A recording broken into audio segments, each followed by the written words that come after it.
Eu juro que não fui para Tailândia para viver o que vivi. No começo, era só mais uma viagem de escapada. Uma fuga de mim mesmo, da minha rotina insuportável, dos olhares frios da mulher que dormia comigo há anos sem me tocar de verdade.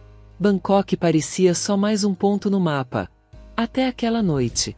Aquela noite que mudou tudo. Eu nunca mais fui o mesmo depois do que aconteceu naquele quarto 407. Era meu segundo dia no hotel. E eu só queria dormir. Tinha bebido demais na Khao San Road. A mente ainda turva entre as luzes de neon e os gemidos abafados que pareciam vir das paredes. Foi quando bateram na porta. 3 toques secos. Quando abri, uma camareira com uniforme impecável, corpo delicado e olhos que escondiam um universo, sorriu. Não parecia ser hora de limpeza. Mas ela entrou mesmo assim. O perfume dela tomava o ar. E cada movimento parecia ensaiado. Uma dança silenciosa entre o proibido e o inevitável. Ela não disse nada. Só caminhou até a mesinha, viu a bandeja do room service e apontou para o copo de vidro ainda cheio. Eu ri, sem entender. Ela se ajoelhou lentamente na minha frente, olhou nos meus olhos e com um sussurro quase infantil disse: "Você não vai beber isso? Eu quero o seu leite." Na hora eu congelei. Meu corpo inteiro arrepiou, como se tivesse levado um choque erótico e espiritual ao mesmo tempo. Aquilo não era só fetiche. Era teatro. Era provocação. Era entrega. Eu tentei rir, fingir que era brincadeira. Mas nada ali era piada. E foi nesse exato segundo, com ela ajoelhada, me olhando de baixo para cima como se lesse minha alma, que tudo começou. Meu desejo, minhas dúvidas, meu medo, e minha obsessão. Porque o que parecia apenas mais um encontro picante numa viagem de escapismo, virou um redemoinho. Uma sequência de noites que eu nunca mais vou conseguir esquecer. E não foi só pelo prazer. Foi pelo que ela revelou depois. Porque tem verdades que você só descobre quando se perde no meio do pecado. Nunca fui do tipo que trai. Pelo menos era o que eu repetia para mim mesmo. Mas a verdade é que meu casamento já estava morto há muito tempo. Dormíamos na mesma cama como 2 estranhos. Ela não me olhava mais como homem. Eu era só o provedor, o motorista, o cara que colocava o lixo para fora. E em algum momento, eu parei de me sentir vivo. Parei de me sentir desejado. Foi num desses dias de silêncio no café da manhã que reservei a passagem para Bangkok. Usei uma desculpa qualquer. Uma viagem para desconectar do estresse, eu disse. Mas no fundo eu sabia. Eu queria desconectar era de mim mesmo. Queria sentir algo que quebrasse essa anestesia da alma. Nem sabia direito o que procurava. Só sabia que precisava sair do automático. No avião, entre uma taça de vinho e outra, eu ficava pensando se teria coragem de ir além. Se realmente me jogaria no lado escuro das minhas vontades. E quanto mais eu tentava fugir desses pensamentos, mais eles me dominavam. Queria alguém que me visse, que me tocasse como se eu fosse especial, mesmo que só por uma noite. A Tailândia, dizem, é o lugar onde desejos secretos deixam de ser segredo. Quando pisei naquele solo quente, a sensação era de que o mundo tinha mudado. E talvez tivesse, porque dentro de mim, algo já tinha se soltado. Algo que não ia voltar pro lugar. O desejo, até então escondido, começava a queimar. Eu não fui para relaxar. Eu fui para me perder. E no fundo, acho que era isso mesmo que eu queria. Me afundar no tipo de prazer que machuca, que marca, que transforma. A primeira noite em Bangkok foi um soco nos sentidos. Tudo parecia pulsar. As luzes vermelhas, os sons das buzinas misturados com risadas femininas, os convites sussurrados nas esquinas, as vitrines humanas com corpos que pareciam esculturas. Era como estar num filme onde o roteiro era escrito pelos meus instintos mais escondidos. Entrei num bar chamado Velvet Tiger. O nome já dizia tudo. Dentro, o cheiro era de incenso, perfume adocicado e suor. Camareiras serviam drinks com movimentos sensuais, enquanto dançarinas deslizavam em barras de metal como se dançassem para os próprios demônios. Mas não era vulgar. Era hipnotizante. Me sentei no canto. Pedi algo forte. Um ladiboi sentou ao meu lado sem pedir licença. Longos cabelos negros, batom vinho, olhos que devoravam. Me chamou de Honey e tocou minha perna com uma ousadia doce, quase carinhosa. Eu deveria ter recuado, mas alguma coisa no jeito dela me prendia. Era mais do que aparência. Era uma vibração. Ficamos ali por horas. Não me lembro do que conversamos. Só lembro do calor que subia conforme os minutos passavam. Ela me perguntou onde eu estava hospedado. Quando respondi, ela sorriu como se já soubesse. Não insistiu. Só levantou e disse: "A gente ainda vai se ver de novo, do jeito certo." E naquela noite, dormi sozinho, mas suando, pulsando, como se alguém tivesse acendido um fogo que eu não sabia mais apagar. Na noite seguinte, ela apareceu de novo. Só que dessa vez, não estava no bar. Ela estava no meu hotel. Uniforme de camareira, sorriso provocante, um cheiro doce que invadia antes mesmo dela entrar. Eu entendi tudo no olhar. E ela também. Não foi preciso uma palavra. Trancamos a porta e o silêncio ficou espesso. Ela me encostou na parede e sussurrou coisas que eu não entendia em tailandês. Mas não precisava entender. Meu corpo já reagia. Ela sabia cada ponto, cada toque, como se estudasse o meu desejo. A língua dela brincava com a minha como se fosse dança. Eu toquei sua pele morna, deslizei pelos contornos. Tudo nela era real e ao mesmo tempo irreal. Um paradoxo. Tinha curvas de mulher e firmeza de algo além.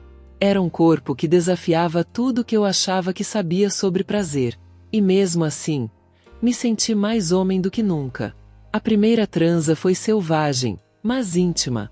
Como se ela lesse minhas fantasias e as executasse sem julgamento. Mas havia algo diferente ali. No meio do prazer, ela parou e me olhou nos olhos. "Você está aqui por algo maior, né?" Ela disse. E eu não soube o que responder. Só a beijei com raiva, com fome, com entrega. Naquela madrugada, depois de tudo, ela deitou no meu peito como se fossemos amantes antigos. Mas mesmo com o corpo saciado, minha alma começou a ficar inquieta.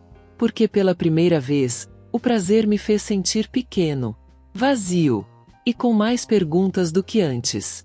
Nos dias seguintes, ela voltava sempre. Nunca combinávamos. Mas ela aparecia. Sempre com alguma desculpa. Uma toalha nova, um copo esquecido, um sorriso indecente. E sempre terminava do mesmo jeito. Corpos grudados, gritos abafados, suores misturados com lágrimas que não sabíamos de onde vinham. Comecei a querer mais. A inventar desculpas para que ela viesse. A deixar a porta entreaberta, a colocar música baixa, a beber sozinho esperando o som dos passos no corredor. Já não saía mais do hotel. O mundo lá fora parecia desinteressante comparado ao que ela fazia comigo entre quatro paredes. Só que o prazer ficou mais ousado.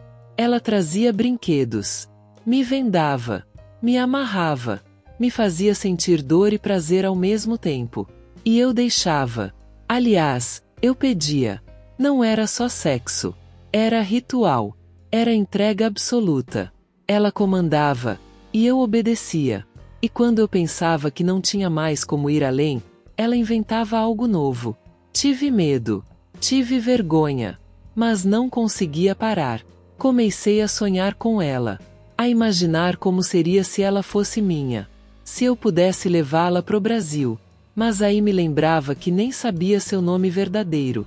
Que ela desaparecia como fumaça sempre que o sol nascia. Estava viciado. Mas não só no corpo dela.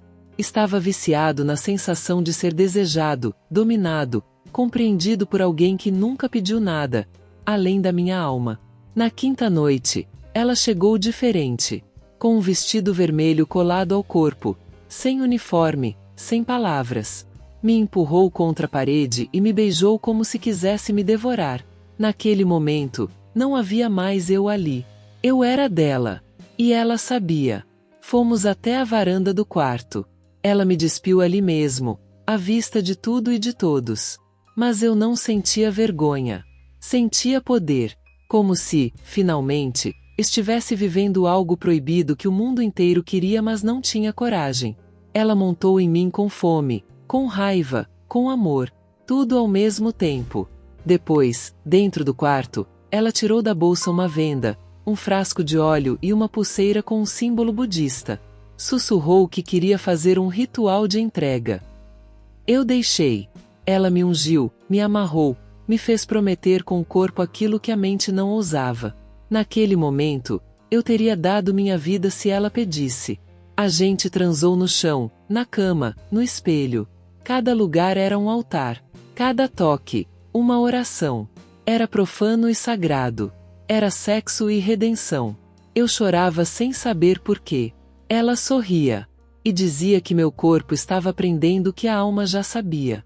Quando acabou, eu não sentia mais as pernas, mas sentia o peito latejando, como se meu coração tivesse entendido uma linguagem nova. Eu estava entregue, e nem percebi que, naquele momento, o jogo tinha mudado, porque não era mais eu quem conduzia nada. No dia seguinte, ela não apareceu. Pela primeira vez, esperei em vão. Liguei para a recepção, perguntei se alguém tinha passado pelo meu andar. Nada. O quarto parecia maior, mais silencioso, mais frio.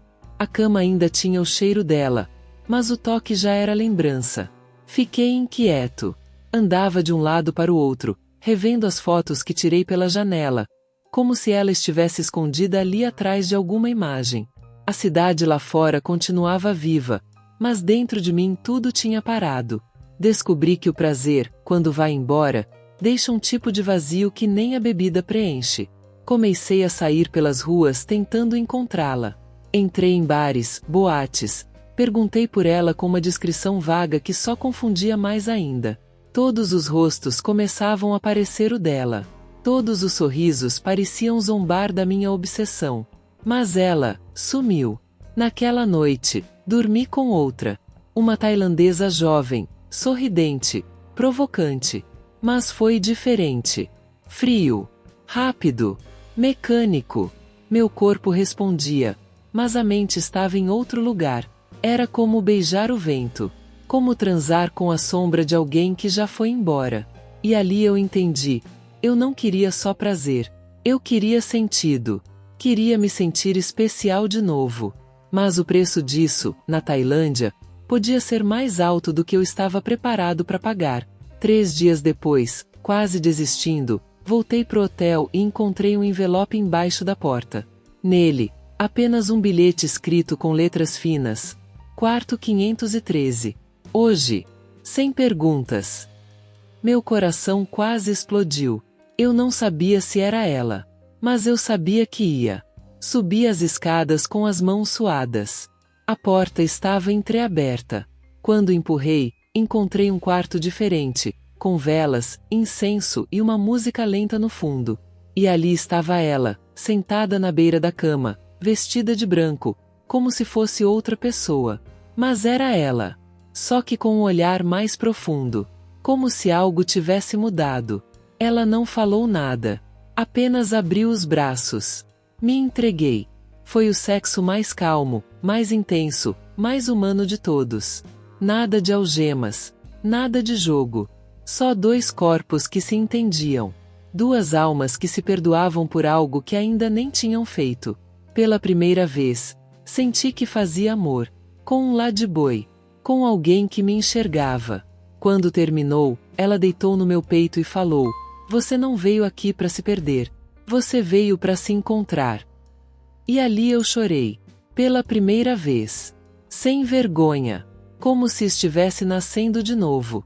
Aquela noite me marcou. Mas também me assustou. Porque prazer é uma coisa. Sentimento é outra. E eu já não sabia mais separar os dois. Depois daquela noite, tudo mudou.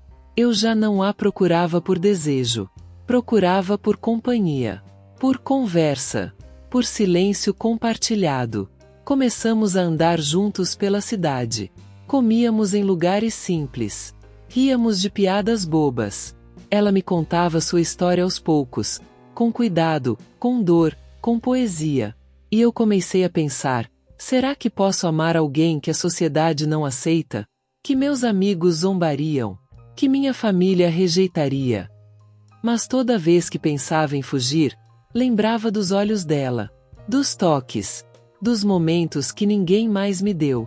Ela dizia que não queria me prender, que sabia que eu ia embora, mas cada vez que eu tentava me afastar, algo dentro de mim puxava de volta.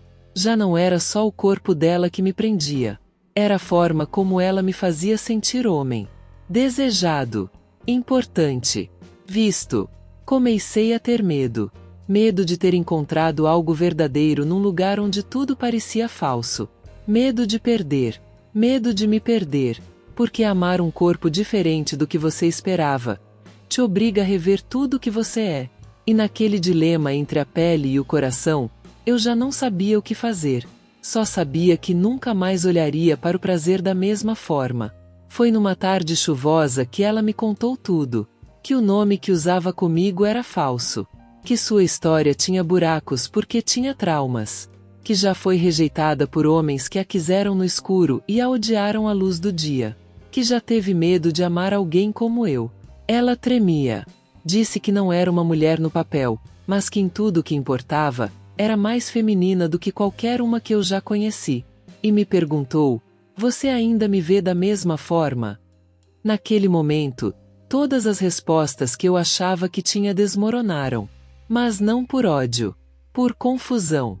Eu amava o jeito dela me tocar. O jeito que me olhava depois do orgasmo. O jeito que fazia silêncio quando eu precisava chorar. Isso não era ilusão. Beijei ela como nunca. Com medo. Com raiva do mundo. Com entrega. E naquele beijo, selamos uma verdade que ninguém precisava entender. Só a gente. Naquela noite, fizemos amor com lágrimas nos olhos. E eu entendi que, às vezes, o prazer mais profundo é aquele que fere antes de curar. No último dia, deixei o hotel com a mala nas mãos e o coração em frangalhos. Ela não quis se despedir, só deixou um bilhete. Vai, mas não esquece o que viveu aqui. Você é mais do que achava. E eu sou mais do que pareço. No voo de volta, fechei os olhos e revivi cada segundo, cada gemido, cada abraço, cada silêncio. Eu estava indo embora, mas uma parte de mim tinha ficado naquela cama, naquele quarto, naquele país que me despiu por dentro. Voltei para minha vida. Mas tudo estava diferente. O toque da minha esposa não fazia sentido. Os olhares das pessoas no escritório pareciam vazios. Era como se eu tivesse provado de algo que ninguém mais conhecia. Não sei se foi amor. Não sei se foi loucura. Só sei que foi real. E às vezes, o real não precisa durar para ser eterno. Porque certas experiências não são para se entender. São para queimar na memória. E lembrar que, por um breve momento, você foi verdadeiramente vivo. Se essa história te tocou, de algum jeito que você nem sabe explicar, compartilha com alguém que vai entender. Talvez você nunca tenha ido para Tailândia, mas já sentiu esse vazio, essa vontade de se perder. E se já viveu algo parecido, comenta aqui. Me conta. A gente se vê no próximo vídeo. Mas até lá, respira fundo. E lembra, tem histórias que não precisam fazer sentido. Só precisam ser sentidas.